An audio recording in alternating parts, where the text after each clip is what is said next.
بسم الله الرحمن الرحيم. مشاهدينا الكرام، السلام عليكم ورحمة الله وبركاته. أهلا بحضراتكم في لقاء متجدد من برنامج قوارير. كلنا نعلم أن الطلاق هو أبغض الحلال عند الله سبحانه وتعالى، وما أحل الله شيئا أبغض إليه من الطلاق، وده نظرا للآثار السلبية الكبيرة جدا والسيئة اللي بتحصل بعد الانفصال أو الطلاق. طبعا الأسرة بتتفكك، وخصوصا لو موجود أطفال بيكون الأثر النفسي عليهم كبير جدا. ولكن في بعض الأوقات وفي بعض الحالات بيكون الطلاق هو الحل الأفضل، وإن الاستمرار في الزيجة دي هيكون تبعاته أسوأ بكتير على الطرفين، الزوج والزوجة، وعلى الأبناء. ممكن يصل الأمر لأذى نفسي كبير جدا وشديد جدا، وفي بعض الحالات بيكون أذى بدني سواء كان للزوجة أو للأبناء.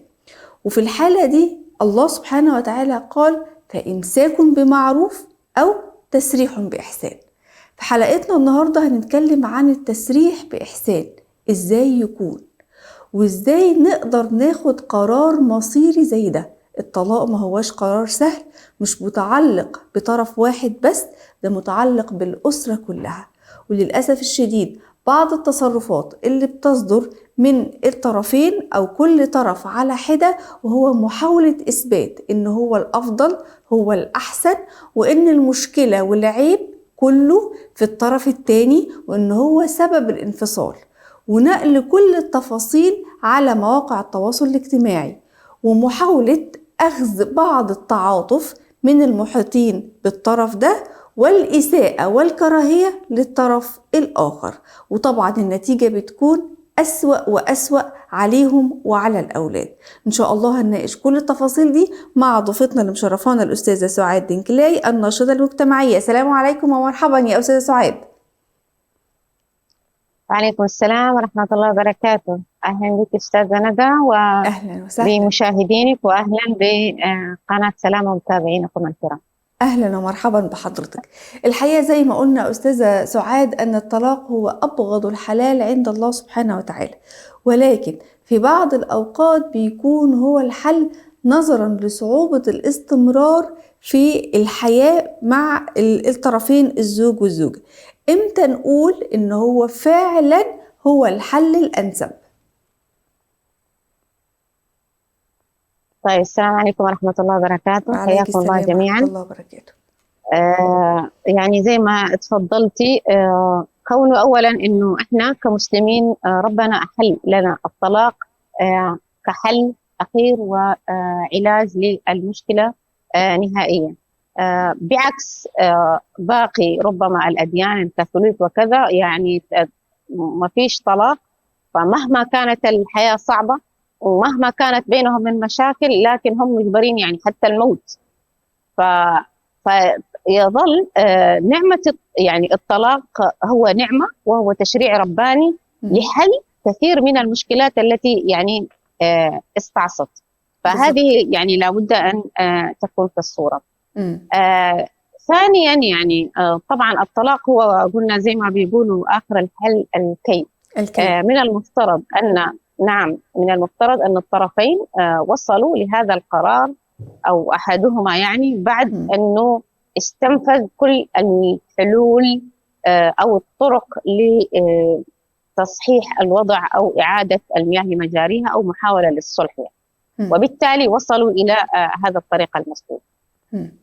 لكن قبل أن نتطرق يعني لموضوع الطلاق، أحب أنا أنوه هنا لخصوصية المجتمع الإريتري. ربما يعني يكون غالبية المتابعين إريتريين. طبعا فضلي. إحنا كالمجتمع إريتري عندنا خصوصية خاصة، لأنه تقريبا جزء كبير من الشعب الإريتري بيعيش الآن في الشتات ودول المهجر، سواء كلاجئين أو مقيمين أو كذا. وبالتالي هذه تضاعف من المعاناة. يعني أصلا المجتمع أو الجالية هي أصلا تعيش في حالة من التفرقة والتمزق يعني نوعا ما. فالموضوع يكون أصعب عندما حتى الأسرة الصغيرة هذه يعني تتعرض للتشتت، فتصبح المعاناة مضاعفة. بالإضافة لذلك أنه كونك أنت تعيش في الشتات، إذا أنت يعني إحنا عندنا مشكلة أنه ما في إمكانية أنه الطرف المظلوم أنه يذهب إلى المحاكم أو يقدم شكوى، لأنه ممكن الطرف الآخر ببساطة ينتقل من دولة إلى أخرى، أو لا يمكن يكون مثلا مقيم معها في نفس الدولة. وبرضه من ضمن المضاعفات أنه للأسف ما عندنا مراكز الاستشارة الأسرية أو الإرشاد الأسري أو زي ما بيقولوا اللي هو المراكز الموجودة. يعني كل جالية بتحل مشاكلها حسب المكان اللي تقيم فيه أو حسب المراكز الموجودة، لكن ما تقدر تلجأ لأخصائيين أسريين يتفهموا وضع الأسرة الإريترية بشكل خاص. بالتأكيد كل مجتمع له خصوصيته، بالذات في قضايا الأسرة والزواج والطلاق. بالضبط، بالتأكيد. نسأل الله سبحانه وتعالى الفرج للجميع يا رب العالمين. يا أستاذ سعاد. آمين. النقطة الرابعة والأخيرة ربما هو تعدد الثقافات، يعني لأنه إحنا فترة اللجوء عندنا طويلة، فأدت إنه كل جالية موجودة تتطبع بكثير من عادات البلد اللي هي موجودة فيها. نعم، فده تعدد الثقافات اللي موجود. عندما تأتي يعني زوجة من مجتمع وزوج من مجتمع آخر، فبتظل عندهم هذه تعدد الثقافات. نقطة مهمة كمان، يعني مثلا بالنسبة لخلو المحاكم اللي قلناها، احنا عندنا مثلا داخل إريتريا كان ما يعرف بالشماغلة اللي هم الأعيان. المجتمع ما يحب انه يجرجر الأسر في المحاكم، لكن كانوا يحلوها بطريقة الأعيان والناس الكبار بيحلوها بطريقة أهل الحل والعقد، يعني ما نسميه في الشريعة. بالضبط. فكانوا بهذه الطريقة بيحلوها، فحتى هذه الطريقة لم تعد فاعلة في مجتمع الشتات. ما عاد في حتى هذه، يعني لم تعد لها الفاعلية اللي كانت موجودة ونحن داخل البلد. لأن ممكن يكون الوسطاء والحكماء دول كمان طلعوا في الشتات وأصبحوا لاجئين هم كمان، فللأسف مش قادرين إن احنا نتواصل معاهم. بالضبط. وحتى دورهم يعني داخل البلد، طبعا هو كل ما أنت كنت في داخل بلدك لك مكانتك ومركزك، لكن عندما تكون أنت في دول خارج وطنك، حتى يعني مكانتك الاجتماعية لا تكون بتلك المكانة التي كانت لك داخل وطنك. وبالتالي يعني هذه الطبقة أو ما نسميهم بالشماغلة، يعني يحفظ الله من تبقى منهم، لكن ما عادت هذيك الثقافة موجودة، أو موجودة ولكن لم تعد فاعلة كما هي موجودة في داخل إريتريا يعني. فكل هذه يعني تجعل إنه الأسرة الإريترية عندما تفكر في الطلاق، يعني ونخص هنا المرأة كونه برنامجنا للمرأة، يعني أيوة. أنت لستي في رفاهية من الوضع زي باقي المجتمع اللي أنت مقيمة فيه. فلما تيجي تحسبي الطلاق لابد أن تفكري 10 مرات. إذا كانت يعني المرأة الأخرى بتفكر 10 مرات، فأنت مطلوب منك كإريتريا تفكري فيها 100 مرة لكل الأسباب التي ذكرناها. فهذه كان بس حبيت أعملها مدخل عشان نؤكد إنه حل الطلاق إذا لم يكن بإحسان فهو فعلا يعني مشكلة كبيرة، يعني مشكلة كبيرة ومضرة كبيرة. طيب أستاذة سعاد، إمتى نقول إن الطلاق أصبح هو يعني الحل المنجي للأسرة كلها، سواء للزوج والزوجة أو للأولاد؟ إمتى نقول إن هو ده الحل الأمثل للأسرة دي، إن هم ينفصلوا عن بعض؟ عارفة إن في ناس ممكن تقول ما ينفعش أبدا نقول إن الطلاق هو الحل، ولكن في بعض الحالات اللي هنذكرها مع حضرتك بيكون هو الحل. إنه طالما إنه ربنا أوجد الطلاق، إذا ربنا حكيم وعالم بالمشاكل التي ستنتج، ولذلك أوجد لنا هذا الطلاق يعني. وبالتالي هو ليس يعني شر محض، بالعكس كثير من الحلول تتوقف على الطلاق. الآن ما هي الحالات يعني التي يكون فيها الطلاق هو الحل الأمثل أو الأفضل.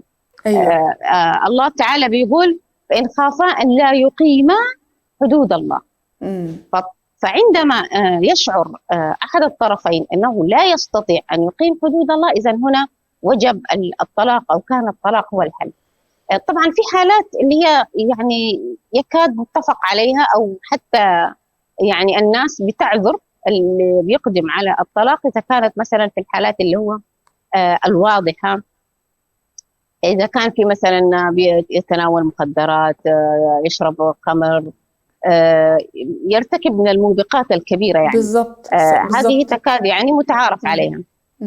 اثنين، في حالة الضرب المتكرر، إذا كان هناك الضرب المبرح اللي بيسبب طبعاً في مشاكل صحية كبيرة، يعني المفروض أصلا ما يصل لدرجة الضرب ده هذا يعتبر جريمة ده أصلا. لكن حتى الضرب المتكرر يعني حتى لو ما كان الضرب بشكل عام أصلا غير مسموح به. بالضبط. فأنت يعني أنت دائما بتكررها، هذا نوع من يعني أنت قاعد تهينها. يعني هذه ليست، الناس ما بتطبق الضرب السني المذكور في القرآن يعني برغم كل ما قيل فيه، لكن حتى بها بضوابطه هذه ما حد بيعمل. اللي بيضرب يعني. أيوه. فهذا الضرب المتكرر والإهانات، طبعا هذه الإهانات بتسبب ضرر نفسي. فبالتالي ويعني هذه أمور يعني يكاد يعني من يطلب فيها الطلاق أو كده حتى المجتمع بيعذره يعني. بالإضافة إنه مثلا عدم القدرة على الإنفاق يعني لسبب ما، إما إنه هو طب أستاذة سعاد، قبل ما ندخل على نقطة عدم القدرة على الإنفاق، نقطة الضرب دي حضرتك بتقولي إن في ناس أو إن المجتمع بيتقبلها. أنا عايزة أقول لحضرتك بقى إن للأسف بعض الناس بتقول للزوجات اللي عايزين ينفصلوا إنه عشان هما بيتضربوا، ما إحنا ياما اتضربنا، ياما حصل فينا وفوتنا وعدينا عشان خاطر ولادنا. ممكن تكون الأم نفسها اتضربت قبل كده كتير وبتقول لبنتها عادي فوتي علشان ما انا اتضربت واستحملت كتير علشانكو. فبعض المجتمعات بتقبل الضرب وبالعكس بتحاول تقول للست استحملي كمان وكمان لحد ما يموتك في مرة كده وهو بيضربك علشان ما البيت ما يتخربش. ده أصلا خراب البيوت. يعني ماذا ينتظر أكثر من خراب بيوت، أكثر من إنه المفروض الملكة تضطهد وتضرب يعني. الآن هذه أنت اللي بتقولي لها اللي زوجها بيضربها، هل تتوقعي منها أن هي ستربي أبنائها تربية سوية؟ هل هي نفسيا سوية؟ أكيد لا، هي بتعاني نفسيا، وبالتالي لا يمكن أنه تخرج لنا أبناء أسوياء. فمن الأخطاء الموجودة أنه فعلا زي ما قلت للأسف بيقولوا لها لا يعني إحنا كلنا انضربنا يعني. أيوة. كان في واحدة من القصص إنه واحدة شابة يعني وكانت كده تتأذى وكده، فقالت في فترة طلاقي قال اكتشفت إنه الكثير من البيوت كلهم كانوا بينضربوا يعني. فكل واحدة بتيجي تقول لها أنا لما كنت في سنك حصل لي مش عارف إيش وانضربت وسكت. طبعا كمان أستاذة ندى إحنا لازم نراعي الزمن والجيل يعني. وإن كنا إحنا نستنكر الضرب بصفة عامة، لكن ربما في زمن ما في جيل ما كان تقبله أهون من الأجيال هذه يعني جيلنا أو الأجيال التي بعدها. فالآن الضرب يعني حتى في المدارس الضرب ممنوع، ما بالك إنه الزوجة تنضرب يعني. أيوة. فحتى من يقول هذا يعني كلامه مردود عليه، ما كان متقبلا في الأجيال السابقة غير مقبول في هذه الأجيال الحديثة. وهذه سنة الله في الحياة يعني. هذه سنة الله في الحياة، فما ينفع أنت تقول له لا إحنا كنا كده وأنت لازم تكون على نهج آبائنا. أيوة. لكل فترة لكل جيل له زمانه له فإن لكم زمان ولهم زمان سيدنا عمر. بالضبط. تمام. طيب ننتقل للنقطة الأخرى في إمتى يكون الطلاق هو الحل الأنسب. حضرتك ذكرتي الضرب، ذكرتي على إنه يكون بيفعل فاحشة، وذكرتي كمان عدم القدرة على الإنفاق. نعم. في اللي هو الجزء الآخر اللي ربما يعني هنا يحصل الكثير من الجدل يعني، و يعني حتى المجتمع بيعتبروا إنه نوع من الرفاهية أو إنه كلام غير مقنع، يعني لما بتكون ما عاد في اللي هو العاطفة أو الانسجام العاطفي يعني. فلما بتكون بدي الأسباب هنا بيبدأ المجتمع أو من حولك بيستنكر عليك إنك أنت يعني عاوز زي ما بيقولوا تهد البيت بسبب هذا السبب سبب سخيف أو بالضبط. فهنا يعني تكمن المشكلة.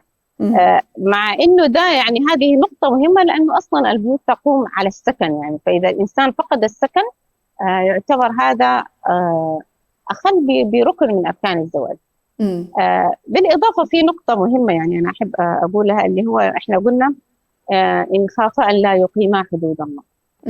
بالذات في هذا زمن الإنترنت والسوشيال ميديا والانفتاح الحاصل، هل الأفضل إنه الوحدة تطلب الطلاق أو تلجأ للخيانة يعني، والعياذ بالله؟ لكن للأسف هذا موجود، وهذا موجود في الواقع. فبالتالي عندما تشعر إنه زوجها من الدرجة من ما عاد في عاطفة بيناتهم وعاد في جفاف، في المقابل هي قاعدة تجد هذه العاطفة من الخارج. للأسف الشديد يعني ده كان أصبح جزء من يعني مساوئ السوشيال ميديا السيئة جدا جدا. لما دخلت البيوت تم استخدامها بشكل سلبي، وحصل فيه مشاكل ويعني سلبيات أكتر من الإيجابيات. هنتكلم عن السوشيال ميديا ودورها في يعني زيادة المشاكل، وكل طرف بيطلع بقى يتكلم عليها ويقول ان هو مظلوم وان الطرف التاني هو اللي السيء. ولكن قبلها خليني اتناقش مع حضرتك في نقطة اخذ القرار. قرار الانفصال او الطلاق يا استاذة سعاد قرار صعب جدا وقرار مصيري، ما هوش قرار انا رايحه اشتري حاجه من المول وراجعه، فلا، ده قرار صعب ولابد من التأني. كيفيه اتخاذ قرار الانفصال علشان ما يكونش فيه ندم بعد كده؟ والله هو سؤال صعب، واعتقد انه صعب انه احنا نجاوب عليه بصفه عامه، لانه تظل هذه يعني ربما امور خاصه، يعني كل اسره لها خصوصيتها، لها ظروفها. ف يعني احنا زي ما قلنا في المقدمه، يعني الا ان يكون يعني اخر الحل. فاحنا لسنا في رفاهيه من الوضع انه معلش انا اتطلق، لا، الطلاق ستترتب عليه امور. فالمفروض الان نحن هنا نوازن، يعني تشوف فين السلبيات والايجابيات. يعني انا اذا هل افضل لي اني انا اتطلق وعيالي يعانوا كذا وكل ما يترتب عليه من مشاكل، ولا ان الموضوع ممكن انا اصبر عليه حتى لو كان في درجه من التضحيه، يعني طالما انت يعني رضيتي. شوفي، هو في نقطه، يعني احنا ما نبغى نيجي كثير على الطرف سواء الزوج او الزوجه، لكن كمان مش عاوزين نبره الانفراديه العاليه اللي صارت موجوده في الزمن ده مع دورات التنميه البشريه وكن نفسك واستمتع بنفسك. لا، انت دخلت فيه واسست اسره واصبحت ملزم من افراد اخرين. بالضبط. طبعا اذا ما في اطفال ربما الوضع يعني اهون، لكن طالما هناك بالزبط. اطفال اذا انت اصبحت مسؤول، يعني لا تنظر الى مصلحتك، لا، انت في رقبتك صار في اطفال، وبالتالي لازم تقدم مصلحتهم على مصلحتك حتى لو كان فيها شيء من التضحيه يعني. فانت اذا ما ضحيت لعيالك حتضحي لمين يعني؟ تمام. طيب طبعا ده بعد اكيد الاستخاره والاستشاره يعني للناس الحكيمه، يكون في حكم من اهله وحكم من اهلها. وامر الانفصال ده ما هوش امر سهل ابدا ابدا، وبنكرر لكل المشاهدين يعني ده بيكون اخر الحلول، وان حصل لابد انه يحصل بالاحسان. طيب عايزه اسال حضرتك قبل الختام يا استاذه سعاد، السوشيال ميديا دلوقتي احنا بنتكلم عن ان الفرقة او الانفصال هيكون بالاحسان تسريح بإحسان كما قال الله سبحانه وتعالى. ولكن احنا بنشوف على السوشيال ميديا دلوقتي تطلع الزوجة تطلع كل اللي حصل معاها، ده قال لي، ممكن تكون هي صادقة في اللي بتقوله بس هي بتظهر ده بقى، ضربني، شتمني، ما بيصرفش عليا، تنزل صور سكرين شوت للحوار بينها وبينه، ده والدته كانت السبب، ده اخواته السبب، وهو طبعا يرد عليها برضو على السوشيال ميديا ويكذبها، ويبدأ في سجال كبير جدا ما بينهم هما الاتنين، وكل طرف غرضه يثبت انا الاحسن، انا الافضل، انا المظلوم، هو السبب وهو السيء. رد حضرتك ايه على المشهد ده؟ طيب، هو احنا يعني المفروض احنا قلنا انه الطلاق بإحسان. فإذا احنا حنمشي في مراحل وخطوات الطلاق بإحسان، المفروض ان احنا مش حنصل لهذه المرحلة. لأنه في مراحل للطلاق بإحسان. يعني أول خطوة اللي هو قلنا احنا الوعي والمكاشفة. الإنسان اللي وصل لدرجة من الوعي إنه هو اللي صاحب القرار، أو هو الذي يريد الانفصال، الطرف أيا كان فيهم الزوج أو الزوجة، لابد إنه خلاص هو الآن وصل لوعي إنه الزيجة دي لا يستطيع أن يكمل فيها، وبالتالي لازم يكاشف الطرف الآخر. لكن لما بيجي بيقول له أهم نقطة إنه لا أريد الإيذاء، النية هي نية إني وصلنا لمرحلة لا نستطيع فيها أن نكمل، وبالتالي لا ضرر ولا ضرار زي ما بيقول. ففي من ضمن مراحل الطلاق بإحسان، عشان ما نصل للمشاكل هذه أو حتى اللي تصل للمحاكم وكذا، إنه نحدد فترة زمنية. يعني مثلا سواء كان الزوج خلاص يعني استنفذ كل الحلول ووصل للطلاق، فبيقول لها يا فلانة احنا عاوزين نتطلق، لكن هنعمل مثلا جلسة بيناتنا مثلا بعد شهر، بعد أسبوعين، حسب الحالة اللي بينهم، يعني قد ايش هم متوترين. حالة لأنه طبعا هم متوترين، طبعا هم متوترين مش هينفع يقعدوا مع بعض، لأنه أكيد القلوب مشحونة، وأكيد كل واحد فيهم شايل على الثاني، فلو جلسوا يعني ممكن زي ما بيقول يصب الزيت على النار، وكلمة منه وكلمة بتزيد. لكن بنحدد فترة زمنية، يعني مثلا بعد أسبوعين، بعد شهر. شوفي، وهذه من حكمة الله، يعني حتى الطلاق السني بيقول لك في طهر لم يجامعها فيه، لم يمسها فيه، أيوه. لم يجامعها فيه، نعم. فهذه فترة إنه إحنا في هذه الفترة إحنا حنطلق، لكن لسه ما وقع الطلاق، لسه غير موضوع العدة. الآن نحن عشان نتخذ قرار الطلاق مثلا حنتخذه بعد أسبوعين، حنجلس ونتفق. طيب الآن حنعمل جلسة. الجلسة دي إما الزوجين هم بنفسهم يجلسوا اثنينهم مع بعض، أو ممكن واحد يوكل عنه، خصوصا لو هي امرأة مثلا، أبوها أخوها أيا يكن، أو حتى لو محامي، يعني مش مشكلة. طيب الآن إحنا لما نجلس حنتفق على بنود معينة نضعها. في الأساس أول نقطة إحنا حنتفق عليها إنه هذا الطلاق سيتم على مبدأ لا ضرر ولا ضرار. يعني زي ما دخلنا بالمعروف نطلع بالمعروف. فلا أنا أريد أن أؤذيك ولا أنت تريد أن تؤذيني، ولا يجب أصلا أن نؤذي بعض. أيوه. النقطة الثانية، خصوصا إذا في هنا أطفال، حتكون كده بند لوحده، ده حنشوف موضوع الأطفال ده كيف حنتعامل فيه.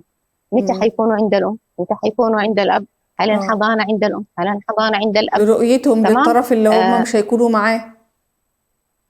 بالضبط. وفي نقطة مهمة طبعا، لا يجب أنه كل واحد فيهم يستخدمهم سلاح، يعني هذه أسوأ شيء. وفي الغالب طبعاً للأسف يعني إحنا النساء اللي بنعملها، لأنها بتكون هي الحضانة عندها، فبتشحن الأبناء على الأب.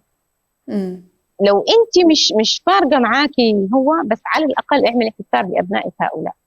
يعني لا يمكن إنسان يكون سوي وهو عنده عقدة من أبوه أو كاره أبوه، هذا لا يمكن أن يكون إنسانا سويا، ولا يمكن أن يكون إنسان سوي أصلا في المجتمع. وبالتالي أنت يعني يعني أنت قاعدة تضري أبنائك أكثر من إنك تضري طريقك يعني. بالضبط. هذه نقطة. طيب قلنا حنتفق في موضوع الأبناء، حنتفق على موضوع السرية والخصوصية اللي كانت بيناتهم، اللي هو أنت قلتي عليه من ضمنها موضوع السوشيال ميديا. أيوة. كل ما كان في عش الزوجية يظل داخل عش الزوجية. لا يجب إن واحد فيهم يطلع. وحتى نتفق إنه إيش حنقول للناس، لأنه الناس حتسألك طب الطلاق تقولي طب بالضبط، يبقى يعني كلامنا ممكن الناس واحد. تقول بالضبط، إما هم يتفقوا على صيغة معينة أو في أسوأ الأحوال ما في نصيب، انتهى، ما في نصيب، ما في نصيب. أيوة. وعلى فكرة هذه أحيانا تكون حقيقة، يعني مثلا هو يكون هو كإنسان كويس وهي كإنسانة كويسة، لكن اثنينهم مش عارفين يندمجوا أو مش عارفين يتعايشوا كزوجين. فعادي يعني. فحتى زمن الصحابة يعني وهم صحابة وهم يعني سلة من الأولين يقول عليهم ربنا، لكن كانوا بيتطلقوا. كان بيحصل هل دول كانوا سيئين؟ أيوة ما كانوا سيئين يعني، لكن مش قادرين يتفقوا، يعني الاثنين دول مش قادرين يتفقوا، وبالتالي هذه يعني بند مهم. تمام جدا. 3 حنيجي اللي هو آلية التواصل. طيب تمام، ده آخر حاجة معانا بقى قبل ما نختم الحلقة، لأن خلاص وقت حلقتنا خلاص أشرف على الانتهاء، فمحتاجين سريعا من حضرتك آخر مرحلة. طيب تمام، اللي هو التواصل حيكون كيف؟ يعني حيكون عن طريق التليفون أو عن طريق وسيط، وحتى نرتب موضوع الأبناء. النقطة الثالثة الأسرة الممتدة، كيف حنتعامل معاها؟ هل حنقطع؟ بالتأكيد، خصوصا لو كانوا متزوجين لهم 10 سنين حيكون صعب، خصوصا إحنا في مجتمعاتنا بيكون هناك ترابط أو قرابة ما، فأنا مش معناها إني أنا طلقت المرأة إني أنا كمان حعادي عائلة الزوج يعني أو عائلة الزوجة. المشكلة بس إن بيبقى ساعات بعض أفراد العائلة بيكون ليهم يد في الطلاق أصلا، بيكونوا ضليع فيه، فبالتالي بتبقى الزوجة أو الزوج عايز ياخد منهم يعني جنب.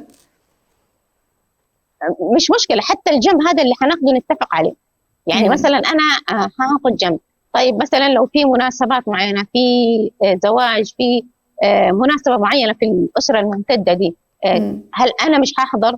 ممكن أرسل الأبناء، لكن مش معناته أنا حقاطع وأخلي أبنائي يقاطعوا. لا، إذا أنا حقاطع في النهاية هؤلاء أعمام وأخوال ولادي، لأن في الأول وفي الآخر ده صلة رحم. بالضبط. الآن آخر فقرة اللي هو الأمور المادية. يتفقوا فيما بينهم كيف ستكون الأمور المادية. فين حتعيش الزوجة، فين حيكونوا الأبناء، الرسوم المدارس إذا في مدارس كيف حيسددوها، إذا هم في سن مدرسة من حيوديهم من حيجيبهم. طبعا في نقطة اللي احنا قلناها الأبناء عدينا عليها سريعا، طبعا تفاصيل الأبناء فيها تفاصيل كثيرة. اللي هو فيما أيوة أصلا كيف إحنا حنجلس ونكلمهم على قرار الطلاق يعني. فهذه كمان تحتاج تكنيك معين وآليات معينة. إذا هم الزوجين ما عندهم الإمكانية دي ممكن يستعينوا بالأخصائيين بحيث إنه يطلعوا الأطفال بأقل الأضرار، لأنه الطفل دائما في حالة الطلاق بيصير عنده إحساس إنه كأنه كان هو سبب أو جزء من المشكلة.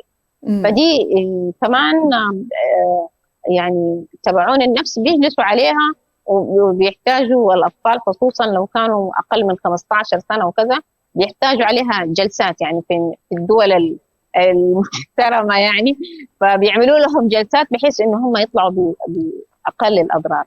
فهذه كلها أيوة نعم، إذا الزوجين جلسوا عليها. وهذه إذا كان الطلاق بإحسان على فكرة حتى في مرحلة التعافي بتكون أسهل، لأنه إحنا ما اضطرينا ندخل في مشاكل ولا شتم ولا تنبيذ، ولا أنا ححرمه من الآباء اللي بيحصل. يعني أكثر شيء بيحصل عن المشاكل بين تحرمه من الأولاد وهو يحرمهم من النفقات. من النفقة بالضبط، ده اللي بيحصل. وللأسف يعني نقطة مهمة أستاذة ندى، يعني للأسف إحنا عندنا في مجتمعاتنا الأب أو الزوج عندما يطلق ما يطلق المرأة فقط، يطلق أبنائه، يعني يشيل يده تماما. أيوة يشيل يده تماما، وممكن يبدأ حياة ثانية وينسى أبنائه الأولانيين دول كأنهم من أب آخر، فبيعيشوا أيتام وأبوهم موجود. للأسف الشديد.